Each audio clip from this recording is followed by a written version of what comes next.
I was 16 when my parents opened the front door, pointed into a raging storm, and told me to get out because my sister said I stole from her. And the worst part wasn't the cold rain soaking through my clothes or the thunder shaking the windows. It was the way my dad didn't even look at me when he said, "Don't come back." My mom stood behind him with her arms crossed like I was a stranger, not her daughter. And Olivia, she was crying just enough to look innocent, watching me like she had already won. The wind was so strong it pushed me back a step as I stood there barefoot on the porch. And I remember thinking this couldn't be real, that any second someone would laugh and tell me it was a mistake, but instead the door slammed shut so hard, the glass rattled and the lock clicked, sealing me out of my own life. And hours later, when I woke up in a hospital bed with machines beeping softly beside me, I saw my father again, but this time, his face had gone pale, his hands were shaking, and he couldn't stop staring at the man standing next to me, like he had just seen something he was never supposed to see. I stood there for a second after he said it, like my body had not caught up to what my ears just heard, and I kept waiting for him to take it back, for my mom to step in, for anyone to say this had gone too far, but no one moved, no one spoke, and Olivia just stood there clutching that empty jewelry box like she was the one who had been hurt. The wind outside rattled the windows harder now, and I could hear the rain starting to hit the roof in sharp, uneven bursts, like it was building into something worse, and still my dad pointed toward the door like I was wasting his time. I remember swallowing and trying one last time, because some part of me still believed that if I said the right thing, they would see me. "I did not take it," I said, slower this time, clearer, but my voice felt thin in the room, like it did not belong there anymore. And my mom just shook her head, disappointed, tired, like she had already heard enough. "Emily, stop lying," she said quietly. And that hurt more than anything else, because she did not sound angry. She sounded certain. My dad stepped closer then, not yelling, not raising his voice, just firm, final. "You either bring it back right now, or you leave." And I realized then this was not a threat, it was a decision. I looked at Olivia, really looked at her, hoping for something, anything, a flicker of guilt, a crack in the story, but she would not meet my eyes. She just kept looking down, her shoulders shaking like she was crying, and in that moment I understood something that made my chest feel hollow.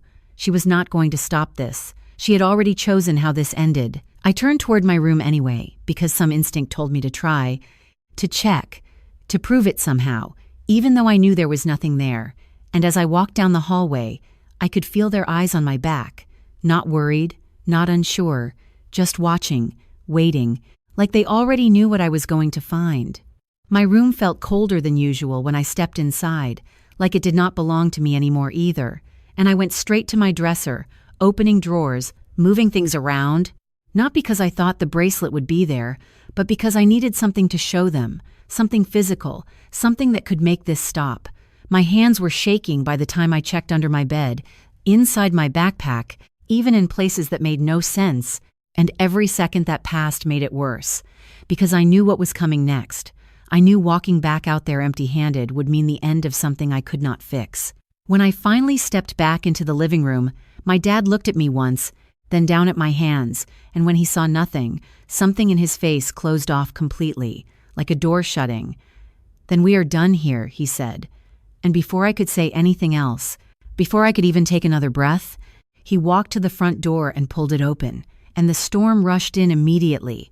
Cold air, rain, wind, all of it hitting at once, filling the room with that sharp, wet smell of outside. "Get out," he said again, and this time there was no space left for misunderstanding. I looked at my mom, just once, hoping, begging without words, but she did not look at me, she just stared at the floor, and that was the moment something inside me broke in a way I did not fully understand yet. I took a step forward, then another, my feet suddenly feeling too light, like I was not fully there, and as I crossed the doorway, the rain hit me instantly, cold and heavy, soaking through my clothes in seconds, and I turned back just as my dad shut the door, not hard this time, just enough, and I heard the lock click again, softer, but somehow worse. I stood there on the porch for a few seconds, Maybe longer, I do not know, because time felt strange, stretched out, like everything was happening slower than it should, and I kept staring at the door, waiting for it to open again, waiting for someone to call my name, to say this had gone too far, but nothing happened. Just the storm getting louder, the wind pushing against me, the rain running down my face so fast I could not tell what was tears and what was not. I stepped off the porch finally, barefoot on the wet concrete, and the cold hit me harder, sharper, like it was trying to wake me up, and I wrapped my arms around myself, not sure where to go, not sure what to do next, because no part of me had prepared for this. Not really. The street looked different in the storm. Darker, emptier, the streetlights flickering slightly as the wind moved through the trees, and I could see water already starting to pool along the curb, running fast toward the drain. I thought about knocking again, about turning back, about trying one more time, but something stopped me, something quiet and final, because I knew even if they opened the door, nothing would be different. They had already made their choice, so I started walking, slowly at first, then faster as the rain picked up, each step taking me further from the house I had always called home, and I remember thinking, not in a dramatic way, not in a loud way, just a quiet realization that settled in my chest. I did not have anywhere else to go. My phone was still inside, my shoes were still by the door, everything that mattered was still in that house, and I was out here with nothing but what I was wearing. And the storm did not care. It just kept coming down harder, heavier, the wind pushing against me like it was trying to turn me around. I kept walking anyway, because standing still felt worse, because stopping meant thinking, and thinking meant feeling, and I was not ready for that yet. The road stretched ahead of me, slick and shining under the streetlights, and I pulled my arms tighter around myself, trying to hold on to some kind of warmth, some kind of control. But it was slipping, slowly, steadily, with every step I took away from that door, and I did not know it yet, but the further I walked into that storm, the closer I was getting to something that would change everything, not just for me, but for all of us. The rain kept getting heavier the further I walked, like the sky had decided to pour everything down at once, and within minutes my hair was completely soaked, clinging to my face and neck, my clothes heavy against my skin, every step slower than the last. I tried to stay on the sidewalk, but water was already spilling over the edges, rushing along the street in thin streams that reflected the streetlights in broken, flickering lines, and the wind kept pushing against me hard enough that I had to lean forward just to keep moving. I did not know where I was going. I just knew I could not stop, because the moment I stopped, the cold seemed to reach deeper, sharper, like it was trying to settle into my bones. My feet were starting to hurt from the pavement, small sharp pebbles pressing into my skin, but I barely noticed it at first, because everything else felt louder. The storm, the emptiness, the silence where my family should have been. I kept thinking about the door, about the sound it made when it closed, about how final it felt, and every time that thought came back, I pushed it away, because if I let it stay, I did not know what it would do to me. I passed houses with lights on inside, warm yellow windows glowing through the rain, and for a second I would slow down, just a little, looking at them, imagining what it would feel like to walk into one of those homes and be wanted, to have someone open the door and say my name like it meant something, but I never stopped, I never turned, because I knew those lights were not for me. The thunder cracked louder overhead, closer now, and I flinched without meaning to, my shoulders tightening as the sound rolled through the sky, and I wrapped my arms tighter around myself, trying to hold on to whatever warmth I had left, but it was slipping away faster now. My breathing started to feel different, shorter, uneven, and I realized I was shaking, not just from the cold, but from something deeper, something I could not fully control anymore. I tried to think of somewhere to go, a friend, a neighbor, anyone, but every name that came to mind came with a reason I could not go there. Too far, too late, too complicated to explain, and the truth settled in slowly, heavily. I was completely alone out here. I do not know how long I walked, maybe 20 minutes, maybe longer. Time felt stretched and uneven, like it was slipping through my fingers, and the storm only seemed to grow stronger, the rain now coming down in sheets so thick it blurred everything ahead of me, turning the world into shapes and shadows instead of clear lines. My feet slipped slightly on the wet pavement, and I caught myself just in time. my hand brushing against the cold surface of a parked car, and I paused there for a second, leaning against it, trying to steady my breathing, trying to think, but my thoughts felt slower now, heavier, like they were moving through water. I looked down at my hands and saw how pale they had gotten, how they trembled even when I tried to hold them still, and something about that made everything feel more real, more serious than I had let myself believe until now. The cold was not just uncomfortable anymore. It was changing the way my body worked, the way I moved, the way I thought. I pushed myself away from the car and kept walking, because stopping felt dangerous now, like if I stayed still too long, I might not be able to start again.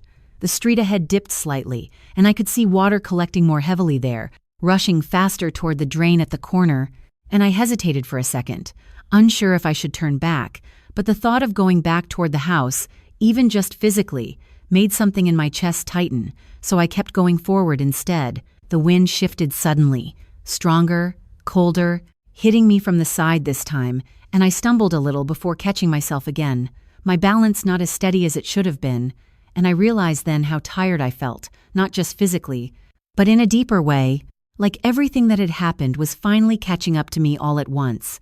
My legs felt heavier, each step requiring more effort, and my vision blurred slightly at the edges, the streetlights stretching into long streaks of light that did not quite look right. I blinked a few times, trying to clear it, but it did not fully go away, and a quiet kind of fear started to settle in. Not sharp, not loud, just steady and real. I wrapped my arms tighter around myself again, but it did not seem to help anymore. The cold had already moved past the surface, deeper than that, and I could feel my body struggling to keep up, my movements slower, less certain. I remember thinking, very clearly, that I needed to find somewhere, anywhere, before it got worse, before I could not keep going. But the street around me looked the same in every direction. Dark, wet, empty, no open doors, no signs of anyone outside, just the sound of rain and wind and my own uneven breathing. I took another step, then another, but my foot caught slightly on the edge of the sidewalk, and this time when I stumbled, it was harder to recover, my hand reaching out again for something to steady myself. But there was nothing close enough, and I dropped to one knee on the wet pavement, the impact sending a dull ache up my leg. I stayed there for a second, breathing hard, trying to push myself back up, but my body did not respond the way I expected. Slower, weaker, like the signal was getting lost somewhere between my mind and my muscles. I tried again, pressing my hands against the ground, but they slipped slightly on the wet surface, and I realized I was losing strength faster than I thought. The rain kept falling, steady, relentless, soaking through everything, and I could feel it running down my face, into my eyes, making it harder to see clearly. I lowered myself back slightly, not fully sitting, just enough to catch my breath, telling myself it was only for a second, just a moment to reset. But even as I thought it, something in the back of my mind warned me not to stay down, not here, not like this. The streetlight above flickered once, briefly, casting everything into a dim, uneven glow, and for a moment, the world felt very far away, like I was no longer fully inside it. My breathing slowed slightly, not because I was calmer, but because my body was running out of energy to keep it fast, and I stared at the ground in front of me, watching the rain hit the pavement in endless patterns, each drop blending into the next. And somewhere in that quiet, fading space, I realized something I had not let myself think before. If no one came, if nothing changed, I might not make it through this night, and I did not know it yet. But I was not as alone as I thought I was. The rain kept falling, steady and unforgiving, and I stayed there on one knee longer than I meant to, my hand pressed against the pavement as if that alone could hold me upright. But the strength in my arms was fading, slipping away in a way that felt slow and quiet but impossible to stop. I told myself to stand up, just take one more step. But when I tried to push myself higher, my legs trembled under me, weak and unsteady, and I sank back down again, my breath catching in my chest as the cold wrapped tighter around me. Everything felt distant now, like the world had pulled back just out of reach, the sound of the storm duller, softer, even though I could still see the rain hitting the ground in front of me, fast and constant, like nothing had changed except me. I blinked again, slower this time, and the streetlights blurred into long streaks that did not quite hold their shape, and I realized I was having trouble focusing. Like my eyes and my mind were no longer working together the way they should. I lowered myself the rest of the way to the ground without fully deciding to, my body choosing for me, and the cold pavement pressed through my clothes instantly, sharp and real, but even that sensation felt distant, like it was happening to someone else. I tried to move my fingers, just to check, just to feel something normal, but they responded slower than I expected, stiff and clumsy, and a quiet fear settled deeper in my chest, heavier now, harder to ignore. I looked down at the rain hitting my hands, watching the drops bounce and scatter, and for a moment it felt almost peaceful, like I could just stay there, like I did not have to think about anything anymore. Not my parents, not Olivia, not the house I had just been shut out of, just the rhythm of the rain and the soft, steady sound it made. But somewhere under that calm, something else pushed back, something that knew this was not safe, that staying here was not an option. And I forced myself to try again, pressing my palms into the ground, shifting my weight forward, trying to stand, but my arms shook, my balance faltered, and I could not get all the way up. I managed to lift myself just enough to sit back against the curb, my legs stretched out in front of me, and I tilted my head back slightly, letting the rain fall directly onto my face, because it felt easier than trying to block it, easier than trying to fight anything anymore. The street around me was empty, completely still except for the storm. No cars passing, no doors opening, no voices calling out, just the sound of water and wind and the faint hum of electricity from the streetlight above. I wondered briefly if anyone would even notice if I stayed here, if morning would come and someone would see me and realize what had happened, or if I would just be another thing the storm passed over without leaving a mark. The thought should have scared me more than it did, but everything felt muted now, like my emotions were fading, along with everything else. I tried to focus on something, anything, to stay present, and my mind drifted back to the living room, to Olivia standing there with that box, to the way my dad did not hesitate, not even for a second, and the memory felt sharper than everything else, cutting through the fog just enough to remind me why I was here. I wanted to be angry. I wanted to feel something strong enough to push me up, to make me move, but all I felt was tired, deeply, completely tired, like I had been holding something heavy for too long and my body had finally given out. The rain softened for a moment, just slightly, or maybe I just noticed it differently, and in that brief shift, I heard something else, faint at first, almost lost in the storm, a low sound that did not belong to the wind or the water. I turned my head slowly, the movement taking more effort than it should have, and tried to listen, but the sound faded again, blending back into everything else, and I wondered if I had imagined it, if my mind was starting to fill in gaps where things were slipping away. I closed my eyes for a second, just to rest them, just to stop the blur, and when I opened them again, the streetlight above flickered once more, dimming and then returning, and for a moment everything seemed slightly darker than before. I focused on breathing, slow, steady, in and out, counting without really thinking about the numbers, just trying to keep something consistent, something normal, but even that felt harder now, like my body did not want to follow instructions anymore. The cold had settled in completely, no longer sharp, just constant, like a weight pressing down on everything, and my thoughts moved slower, drifting instead of forming clearly. I do not know how long I sat there, maybe a minute, maybe longer. Time did not feel the same anymore, but eventually that faint sound came back, a little clearer this time, a low hum growing slightly louder, and I turned my head again, squinting through the rain, trying to see past the blur. At first there was nothing, just shadows and light, but then I noticed something different at the far end of the street, a shape that did not belong to the stillness, something moving slowly toward me. I blinked again, trying to focus, and the shape grew clearer, headlights cutting through the rain in soft diffused beams that reflected off the wet pavement. The light seemed too bright at first, making it harder to see anything else, and I lifted my hand slightly to shield my eyes, but even that movement felt delayed, uncoordinated. The vehicle slowed as it got closer, the engine sound more distinct now, steady, controlled, and it did not pass by like I expected it to. It stopped. I watched the headlights stay fixed, shining directly toward me, and for a moment I was not sure if this was real, if I was actually seeing it or just imagining something to fill the empty space. The driver's side door opened, and a figure stepped out, tall, steady, moving with purpose even in the rain, and I tried to focus on the details, but everything still felt slightly out of reach. Like I was watching from too far away, the figure walked toward me without hesitation, not rushing, not uncertain, just direct, and as they got closer, I could see the outline more clearly. A long coat, dark against the storm, and something about the way they moved felt different from anything I had seen that night, calm in a way that did not match the chaos around us. I wanted to say something, to ask for help, to explain, but my voice did not come out right, just a quiet, broken sound that barely carried past my lips, and I was not even sure if they heard it. The figure stopped a few feet in front of me, looking down, and for a second, everything went still.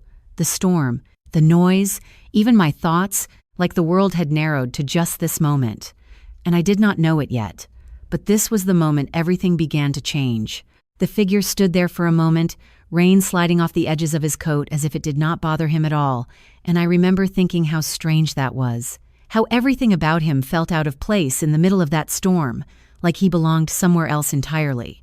He did not rush toward me, did not panic, did not ask a dozen questions the way I expected someone might. He simply looked at me, steady and focused, as if he was already assessing something I could not see. Then he stepped closer, just enough that I could make out more of his face under the dim streetlight. Older, maybe in his late 40s or early 50s, clean, composed, with an expression that was not soft but not cold either, just controlled. "Can you hear me?" he asked, his voice calm, clear, cutting through the noise of the rain in a way that made everything else seem quieter for a second. I tried to answer, but my voice came out uneven, barely more than a whisper, and I was not sure if the words even formed properly. He crouched slightly, bringing himself closer to my level, not touching me yet, just observing, like he was making sure of something first. "Stay with me," he said. Not loudly, not urgently, but firmly, like it was not a suggestion. I blinked slowly, trying to focus on him, on his voice, on anything that felt stable, and I nodded just a little. Though even that movement felt delayed, he glanced around briefly, scanning the empty street, then looked back at me, his expression tightening just slightly, not in fear, but in decision. Without hesitation, he removed his coat and wrapped it around my shoulders, the fabric heavy and warm compared to everything else, and the sudden change in temperature made my body react in a way I did not expect, a small, uncontrollable shiver running through me. "You are freezing," he said quietly, almost to himself, and for a second I felt something. I had not felt all night, not comfort exactly, but awareness, like someone had finally seen me.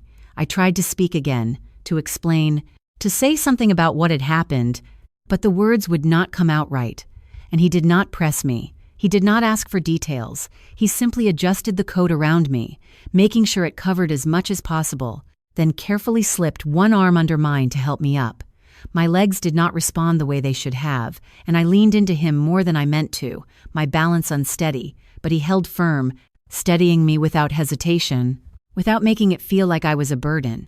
"It is all right," he said, still calm, still controlled, like nothing about this situation surprised him, and that alone made something in me relax just a fraction. He guided me toward the car, slow and deliberate, matching my pace, not rushing even though the rain kept falling harder around us. The headlights reflected off the pavement, bright and sharp, and for a moment everything felt too intense again. The light, the movement, the shift from stillness to action. But he kept his grip steady, grounding me in a way I did not realize I needed. When we reached the car, he opened the passenger door and helped me inside, the interior warm compared to the outside, the air dry, the seat solid beneath me as I sank into it. He closed the door gently, not slamming it, just firm enough to seal out the storm, and for the first time since I had been pushed out of my house, the sound of the rain became distant, muffled, like it was happening somewhere far away instead of all around me. I sat there, trying to process the change, the sudden shift from cold and chaos to something quieter, more contained, and my breathing slowed slightly, though it still felt uneven, A moment later, he walked around to the driver's side and got in, starting the engine without delay, the low hum filling the space in a steady, controlled way that made everything feel more stable. He adjusted the heat, turning it up just enough, then glanced at me again, his eyes sharp but not unkind. "You are safe now," he said. And something about the way he said it made it sound less like reassurance and more like a fact. I wanted to believe him. I really did. But the word safe felt unfamiliar, like it belonged to a different version of my life, one that had ended hours ago. I pulled the coat tighter around myself, the warmth slowly seeping in, though my body still shook slightly, catching up to everything it had just been through. The car pulled away from the curb smoothly, the tires moving through the water without hesitation, and I watched the street slide past the window, blurred by the rain and the glass, the place where I had been sitting just moments ago disappearing behind us, like it had never been real. I tried to speak again, to ask where we were going, who he was, why he had stopped, but my voice still felt unreliable, and before I could form the words, he spoke again, almost as if he already knew what I was about to ask. "We are going to the hospital," he said simply, his tone leaving no room for argument. And I realized then that this was not a suggestion either. It was already decided. I nodded slightly, not because I fully agreed, but because I did not have the strength to question it, and somewhere deep down, I knew he was right, that I needed help more than I had been willing to admit even to myself. The car moved steadily through the storm, the windshield wipers cutting back and forth in a rhythmic motion that seemed to match the slowing pace of my thoughts, and I leaned my head back against the seat, closing my eyes for just a second, just to rest them, just to let everything settle. But even in that brief moment, something stayed with me, something I could not quite place, a quiet awareness that this man was not just someone who happened to drive by, not just someone who decided to help. There was something else there. Something in the way he moved, the way he spoke, the way he looked at me like he already understood more than he should have. And I did not know it yet, but the moment he stopped his car on that empty street, he had already changed the direction of everything that was about to happen. The drive felt longer than it probably was, each minute stretching out as the car moved steadily through the storm. The sound of the rain against the windshield now softened into a steady rhythm that almost felt unreal compared to what I had just come from. And I sat there wrapped in his coat, my fingers still stiff, my body slowly catching up to the warmth but not quite trusting it yet. I kept glancing at him from the corner of my eye, trying to understand who he was, why he had stopped, why he seemed so certain about everything, without asking a single question. But every time I looked, his focus stayed on the road ahead, his posture straight, his movements precise, like he was used to being in control even in situations like this. The dashboard lights cast a soft glow across his face, highlighting sharp lines and a calm expression that did not shift. And there was something about that calm that felt different from anything I had experienced before, not distant, not uncaring, just steady in a way that made everything else seem less chaotic. I pulled the coat tighter around me again, the warmth finally beginning to sink deeper, but my body still trembled slightly. Small shivers I could not fully stop. And I wondered if he noticed, though he did not comment on it, did not ask if I was all right again, as if he had already decided that I would be. The silence in the car was not uncomfortable, but it was not empty either. It felt filled with something unspoken, something that made me more aware of everything, the way the car moved, the sound of my own breathing, the faint hum of the engine.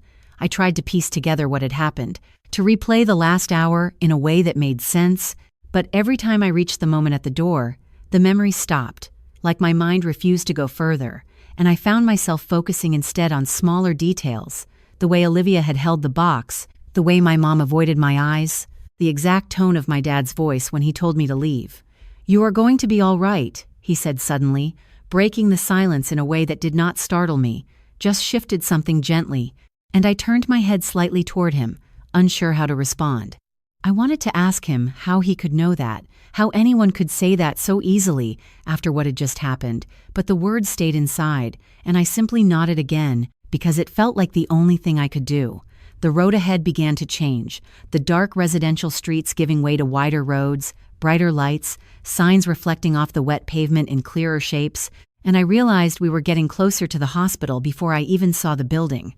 The car slowed slightly as we approached an intersection, the traffic lights glowing red through the rain, and for a brief moment, everything outside the car felt almost normal. Other vehicles passing by, headlights moving in the opposite direction, people inside them going somewhere, living lives that had not just been turned upside down.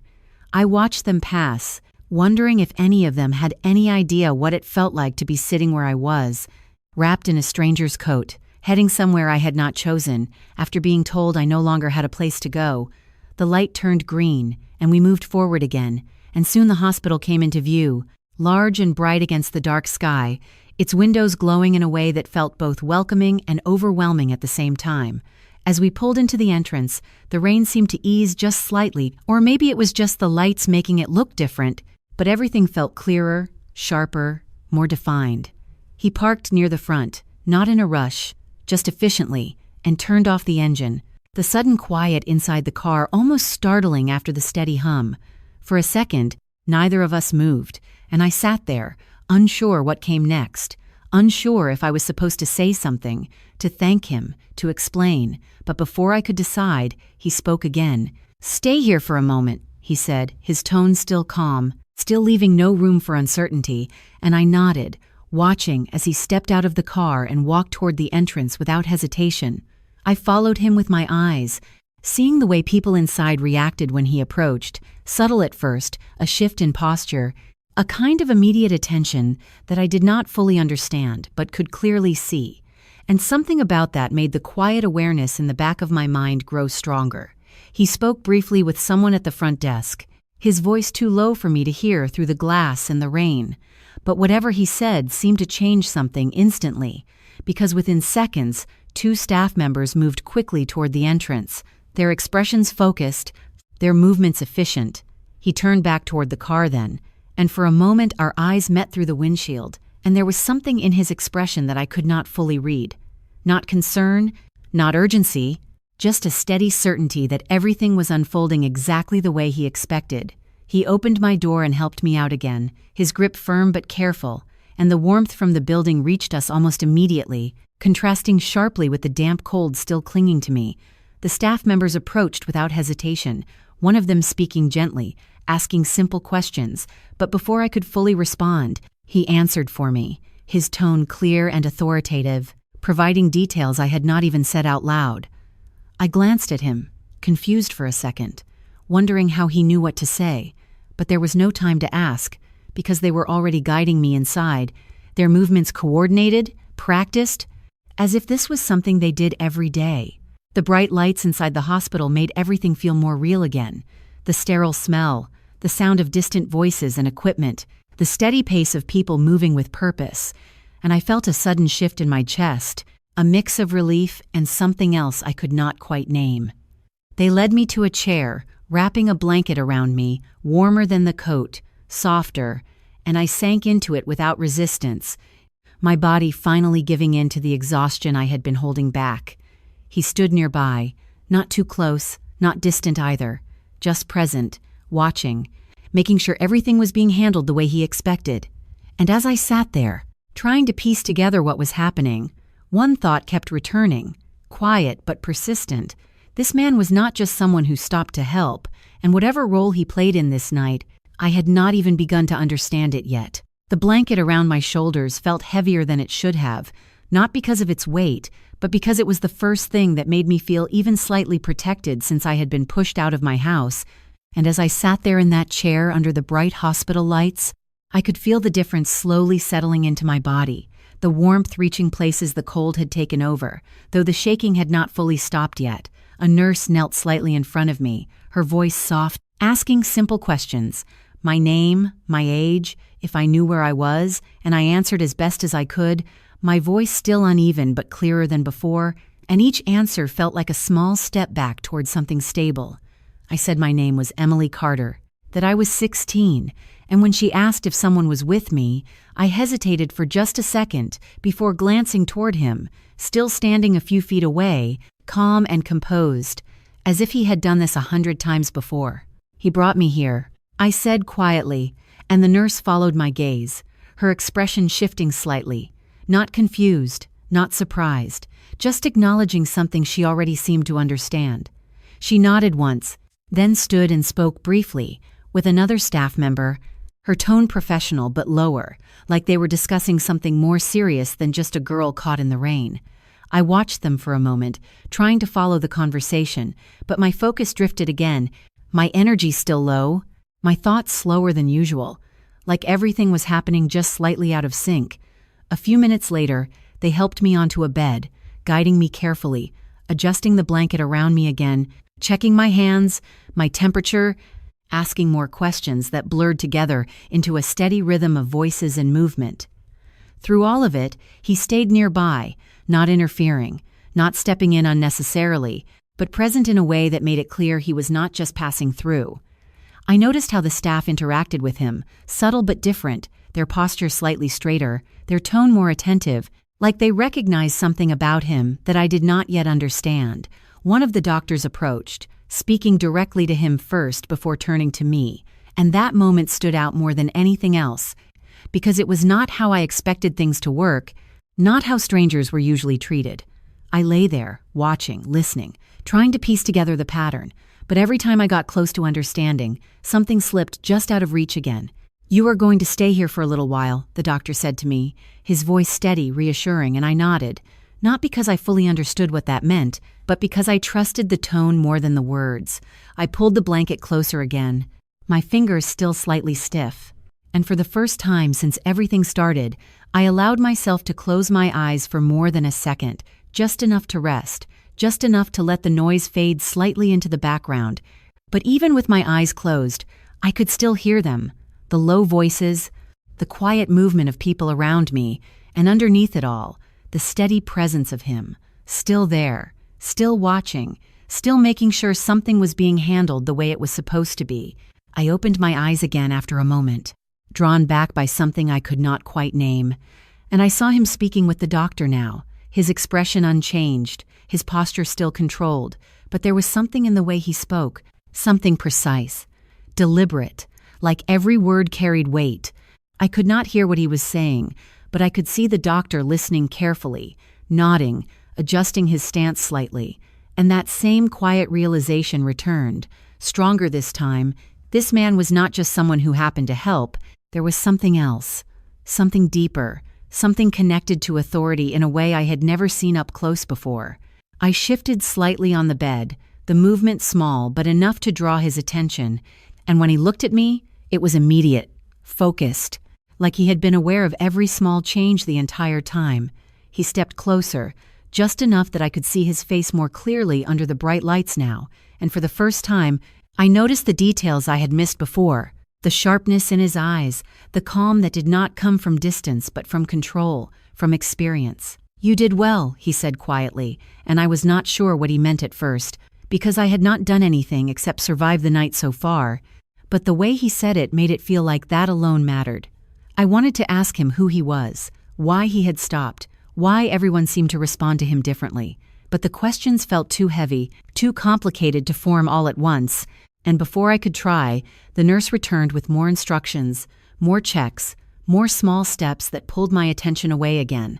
Time passed in a way that felt both fast and slow, minutes blending together as they monitored me, adjusted things, made sure I was stable. And slowly, very slowly, my body began to feel more like mine again, the shaking easing, my breathing more even, my thoughts clearer. But even as that happened, something else started to settle in, something I had not fully faced yet, the reality of what had happened at home, the fact that no one had come after me, no one had called, no one had tried to find me, at least not yet.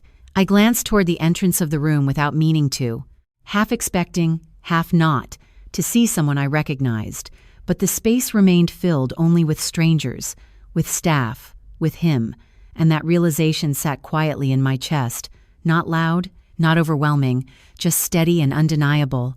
I had been left, completely and fully.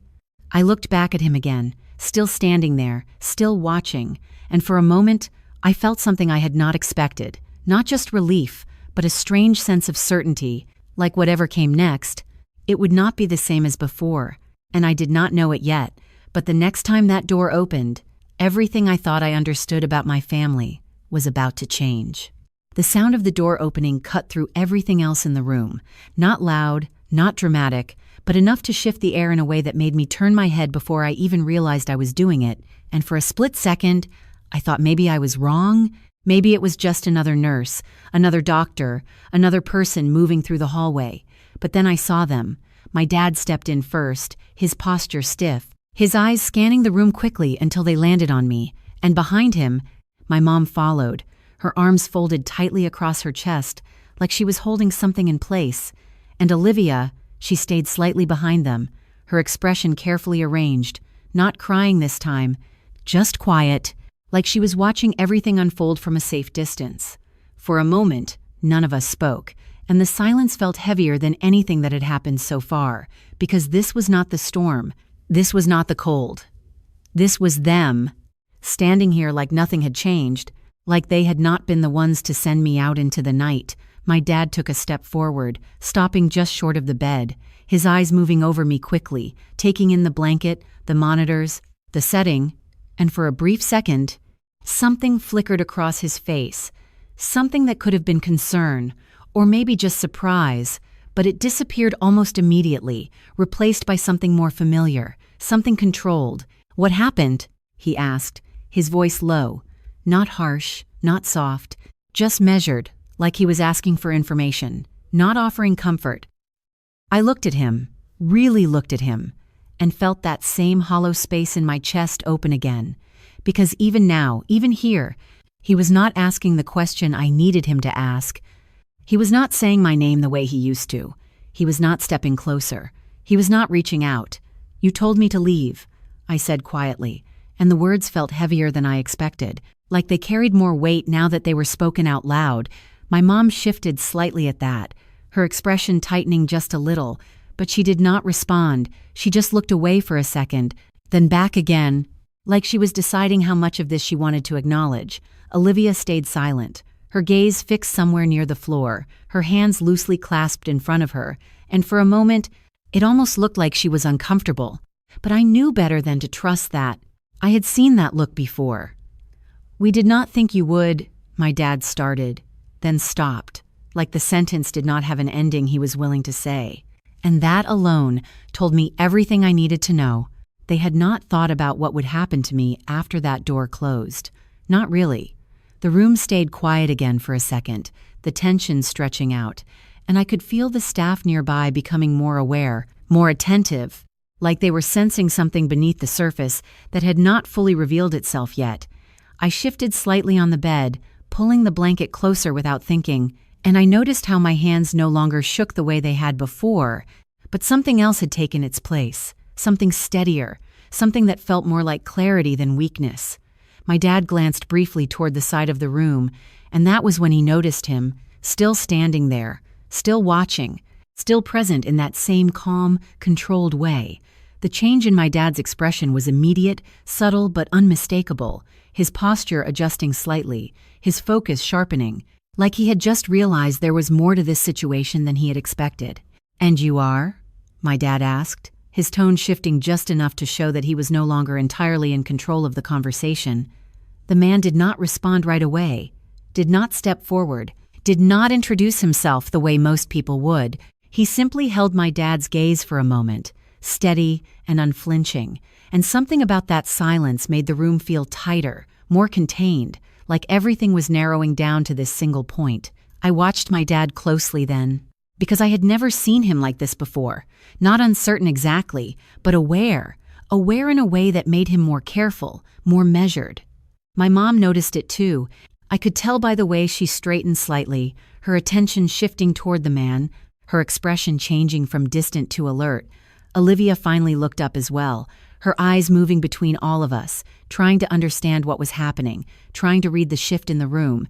The man took a small step forward then, just enough to make his presence more defined, and when he spoke, his voice was the same as before, calm, controlled, but now it carried something else, something that made even the air seem to pause. "She was found alone in the storm," he said, not looking at me, not looking at anyone else, just stating it as a fact, and there was no accusation in his tone, but there was no softness either.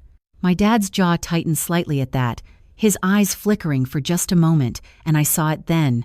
Not guilt exactly, but recognition, like he understood what those words meant even if he did not want to fully face it. "We were going to look for her," my mom added quickly, her voice a little sharper now, like she needed to fill the space, to correct the picture that was forming.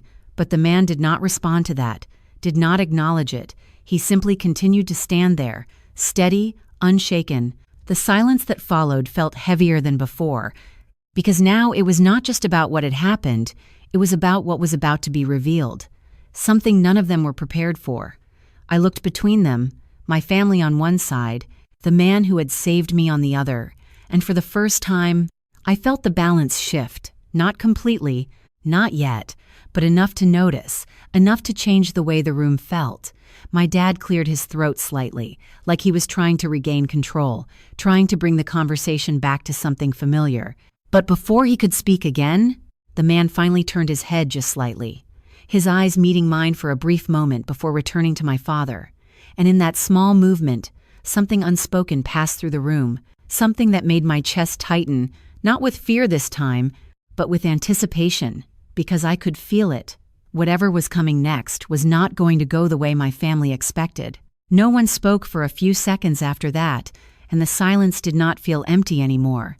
It felt loaded, like something invisible had entered the room and was slowly pressing down on all of us at once. I could see it in the way my dad held his shoulders tighter, the way my mom's eyes moved more carefully between the man and me, the way Olivia shifted her weight just slightly, like she was trying to stay unnoticed but could not fully disappear. The man did not rush to fill the silence. He did not explain himself, did not offer a name. He simply stood there as if time worked differently for him, as if he did not need to follow the same rhythm as the rest of us. My dad cleared his throat again, a little louder this time, trying to reassert something, anything, that felt like control. "We appreciate you helping her," he said, his tone polite but guarded, like he was choosing each word carefully, "but we will take it from here."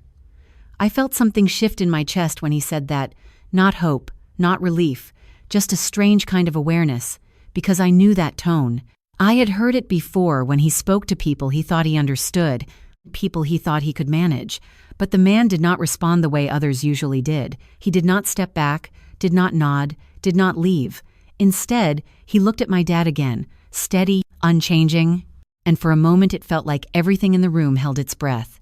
"That will not be happening," he said calmly, and the words were not loud, not aggressive, but they landed in a way that made the air feel sharper. My dad blinked once, just once, like he had not expected that answer, and I saw something unfamiliar pass through his expression, something close to uncertainty. My mom stepped in slightly then, her voice softer but quicker, like she was trying to smooth things over. "We are her parents," she said, as if that alone should explain everything, as if that should be enough. The man did not look at her. He kept his focus on my dad, and something about that made the dynamic in the room feel even more uneven. "I am aware," he replied, and there was no challenge in his tone, just acknowledgement, which somehow made it more unsettling. I watched my dad closely, because I had never seen him hesitate like this before, never seen him take even a fraction of a second longer to respond, but now he did, his eyes narrowing slightly, his posture adjusting again, like he was trying to understand what he was dealing with. "Then you understand that she belongs with us," my dad said, more firmly now, and that word, belongs, landed heavily in my chest because I did not feel like I belonged anywhere in that moment, not with them, not fully here, just somewhere in between. The man's expression did not change, but something in his gaze sharpened, just slightly, like a line had been drawn. "She was alone in a storm tonight," he said, each word clear, measured. "That is what I understand." The room went quiet again, but this time it was different. This time it was not just tension. It was something closer to exposure, like the truth had been placed on the table, and no one could pretend not to see it. My mom's lips pressed together, her eyes flicking toward me, and then away again, and Olivia shifted behind them, her posture no longer as steady as before, her confidence thinning in a way I had not seen earlier. My dad inhaled slowly, like he was choosing his next words with more care now. "There was a misunderstanding," he said, and the phrase felt too small, too light for what had happened, like it could not possibly hold the weight of that night. I felt something inside me react to that, something that had been quiet until now, and I spoke before I fully thought it through. my voice still soft but steadier than before. "You told me to leave," I said again, not louder, not emotional, just clear. My dad looked at me then, really looked at me, and for a moment, there was something there, something closer to recognition, but it did not stay long enough to become anything else. "We did not expect you to," he started again. But once more, the sentence did not finish. Like he still could not bring himself to say what he meant. The man took a step forward then, just one, but it was enough to shift the space again, to make it clear that he was not just an observer in this situation. "Expectations do not change outcomes," he said.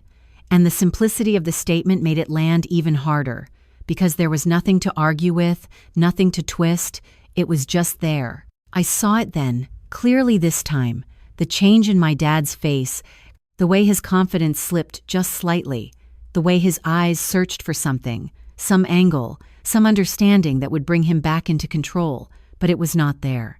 My mom stayed quiet now, her earlier certainty replaced by something more cautious, and Olivia, for the first time since she walked into the room, looked uncertain, her gaze moving between all of us, like she was trying to figure out where she stood now. The man's presence did not grow louder, it did not become more forceful, but it filled the space in a way that made everything else feel smaller, less certain, less fixed. I lay there watching it all, feeling something shift inside me, not just the situation, but my place in it. Because for the first time, I was not the one being questioned, not the one being dismissed, not the one standing alone. And as the silence settled again, heavier now but clearer, I realized something I had not allowed myself to believe before. Whatever was about to happen next, it was not going to follow the pattern I had lived with my whole life. My dad opened his mouth again like he was about to say something that would put everything back where he thought it belonged, something that would restore the version of reality he was used to controlling. But before the words could fully form, the man shifted slightly, just enough to interrupt the rhythm my dad relied on. It was not abrupt, not aggressive, just precise, like he knew exactly when to step in and when to let silence do the work. "There is no misunderstanding here," he said, and his voice remained calm. But there was a weight behind it now, something that made even the small sounds in the room seem to fade. I watched my dad carefully, because I knew him better than anyone. I knew how he reacted when things did not go his way, when control slipped even slightly. And what I saw in that moment was not anger, not yet. It was something closer to calculation. Like he was trying to figure out what kind of situation he had walked into. "You are overstepping," my dad said finally, his tone tightening, trying to reclaim ground. "This is a family matter." The words sounded familiar, like something he had said before in different contexts. Something meant to close doors, to keep others out, to maintain control over what happened inside our house. But the man did not react the way people usually did when my dad said that. He did not step back, did not soften, did not acknowledge the boundary my dad was trying to set. Instead, he looked at him with the same steady focus, as if the words had not changed anything at all. "A minor left outside in severe weather conditions is not a private matter," he replied, and the phrasing alone felt different, more formal, more exact, like it belonged to a world my dad was not prepared to deal with. I saw it then, clearer than before, the way my dad's expression shifted, just slightly, but enough to notice, the confidence he usually carried now tempered by something else, something more cautious. My mom took a small step closer to him, her presence quieter now, less certain than when they first walked in, and Olivia stayed behind them, her earlier composure fading into something less stable, her eyes moving more quickly between all of us, like she was trying to understand where the balance had gone. "We were going to handle it," my mom said, her voice softer now, less firm than before, and I could hear something in it that I had not heard earlier, not confidence, but justification, like she was trying to explain something that no longer made sense.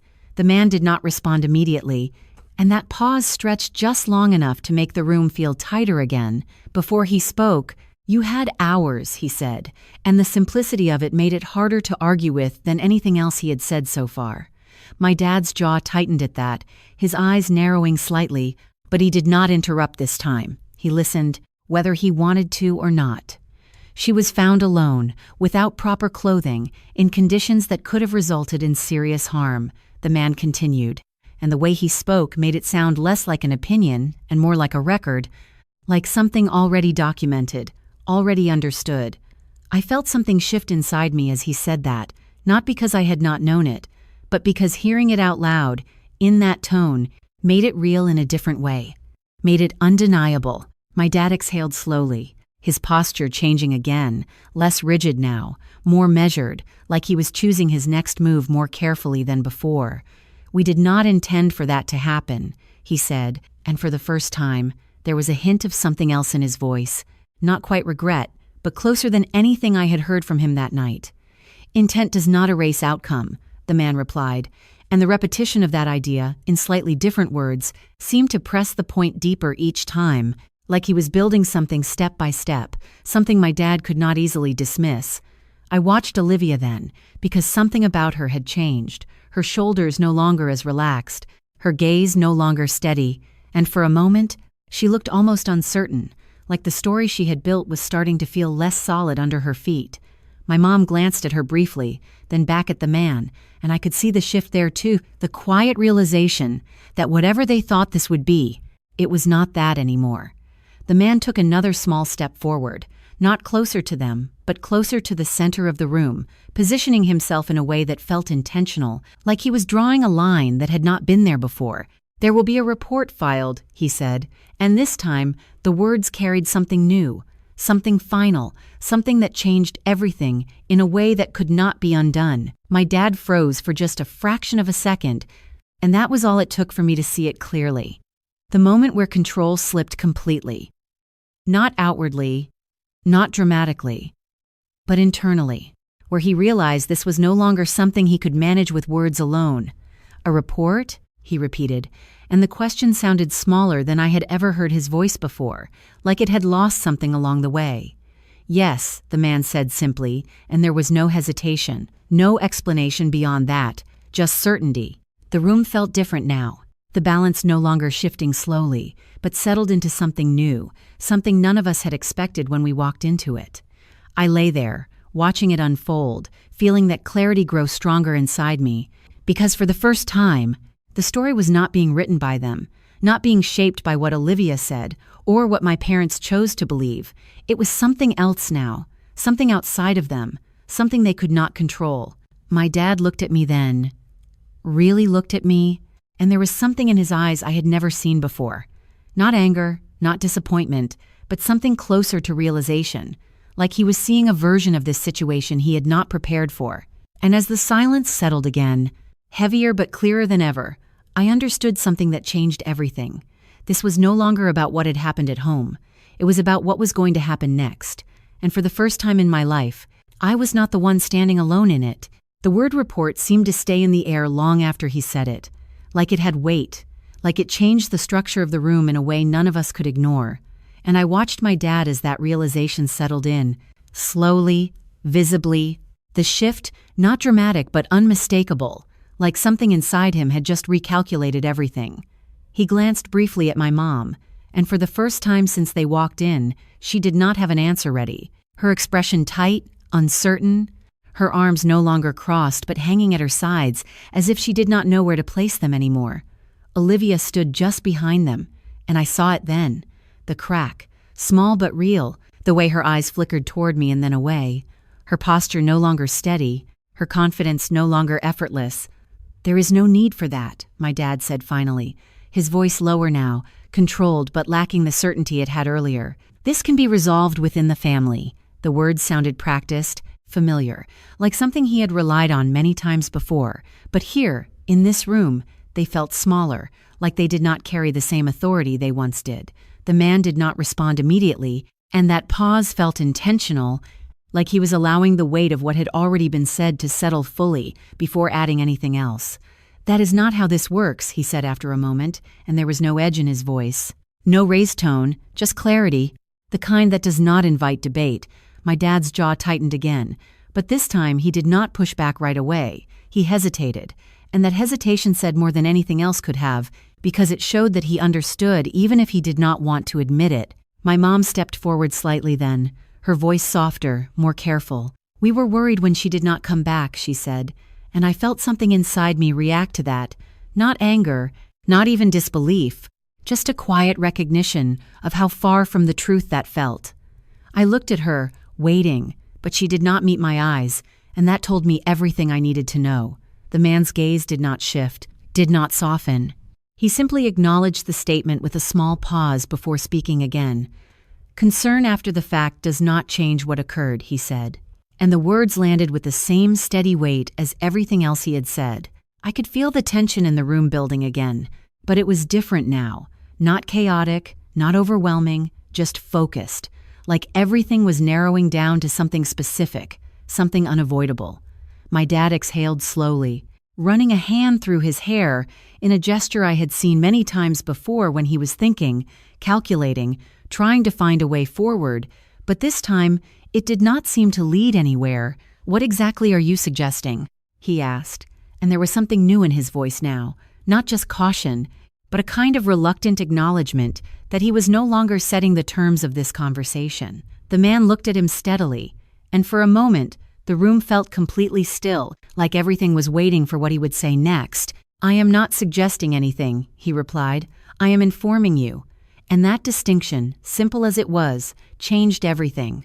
I saw it in my dad's face, the way his expression tightened, the way his eyes sharpened again, but without the same confidence behind them, like he was trying to push back against something that was not moving. Olivia shifted again behind them, her hands now fidgeting slightly, her earlier composure gone, replaced by something more uncertain, more reactive. My mom glanced at her, then back at the man, and for the first time, there was something like concern in her expression, not just about the situation, but about what it might mean moving forward. The man took a small breath, not out of hesitation, but like he was transitioning to the next part of something already decided. "Child Protective Services will be notified," he said, and the words fell into the room with a finality that could not be ignored, could not be undone. My dad froze completely this time. Not just a flicker, not just a moment, but a full stop, like everything had just shifted beyond his reach. "That is not necessary," he said quickly, but the speed of his response only made it clear how much the statement had affected him. "It is already in motion," the man replied, and there was no pause, no room for negotiation, just fact. I felt something move through me as I heard that, something unfamiliar but steady. Not relief exactly, but a sense of grounding, like for the first time, something was happening that did not depend on whether or not I was believed. My dad looked at me again then, his expression different now, more complex, like he was seeing me in a new context, one he had not prepared for, and there was something in that look that I could not fully name, something between realization and something else he was not ready to face. My mom stepped back slightly, her earlier attempts to control the situation gone, replaced by a quiet stillness that felt almost like retreat. Olivia remained where she was, but her gaze had changed, no longer avoiding, no longer confident, just uncertain, like the ground beneath her had shifted in a way she did not understand.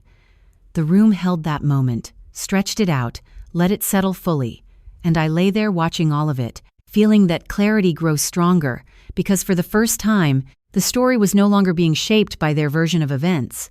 It was being defined by something else, something outside of them, something they could not dismiss.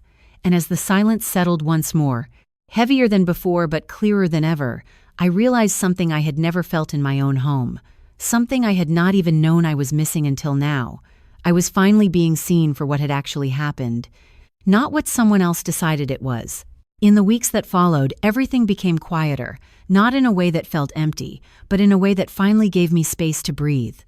I did not go back to that house, not right away, and for the first time in my life, that absence did not feel like loss. It felt like distance, like something necessary. The hospital stay turned into conversations, then into decisions, and slowly, piece by piece, the version of my life I had always known began to shift into something else, something that did not depend on being believed by people who had already chosen not to. I stayed with a temporary guardian at first, someone kind, someone steady, and it felt strange in the beginning, not having to explain myself constantly, not being questioned every time something went wrong, but over time, that strangeness turned into something softer, something I could finally recognize as peace. My parents tried to reach out, carefully at first, then more directly, but things were different now. Not because I wanted revenge, not because I wanted them to suffer, but because I had finally seen what it looked like to be protected, to be taken seriously, and I could not unsee that. Olivia's version of the story did not hold the same weight anymore, not in the face of what had actually happened, and for the first time, the truth did not depend on who spoke louder, it stood on its own. I still think about that night sometimes. The sound of the door closing, the cold, the rain, the moment everything I thought was solid disappeared. But I also think about what came after, about the car stopping, about someone choosing to help without asking who I was or what I had done, about the moment I realized I was not as alone as I had believed. And if there is one thing I have learned from all of it, it is this: your value does not come from who chooses to believe you. It comes from the truth of who you are, even when no one else is ready to see it. Sometimes, the people who are supposed to protect you will fail, and that is not something you can control. But what you can control is whether you continue to let their version of you define your life. You are allowed to step away. You are allowed to choose something better. You are allowed to build a life where you are not constantly proving your worth. And if you are listening to this right now, if you have ever felt like you were the one no one believed, like your voice did not matter, I want you to know something simple but real. Your story is still yours, even if others try to rewrite it, and there are people out there who will see you clearly, even if it takes time to find them. Thank you for staying with me through this, for listening, for holding space for a story that was not easy to tell, because sometimes just being heard is the first step toward healing. And if this story touched something in you, I would really like to hear where you are in your journey. What part of your story still feels unresolved, or what moment changed everything for you? And only if this truly resonated with your heart, you can like and subscribe, just so stories like this can reach someone else who might need it tonight. My name is Emily Carter. I am 16 years old, and the lesson I want to leave you with is this: never let someone else's belief or disbelief decide your worth.